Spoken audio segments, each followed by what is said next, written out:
PHUN Stock Analysis tomorrow and onward. In this 1-minute video, I'm telling you whether PHUNware stock is a buy or not for me. So watch this short video till the end and just looking at PHUNware. I mean, yeah, it is going down, and the reality is that beforehand I actually called it out. Let me show you proof.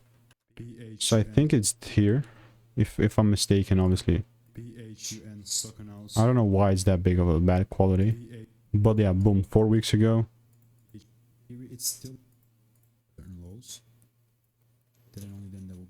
And the exact same drawings are still on my chart, right? Nothing has changed, nothing, you know, just except the color, you know, the color is still there.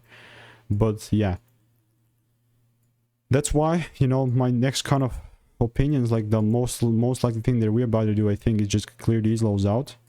And with that, I'm just waiting. You know, there's nothing else for me to do here other than wait. If you want to make more money trading in a simple and lean way, click the first link in the description. It's a free newsletter. Goodbye.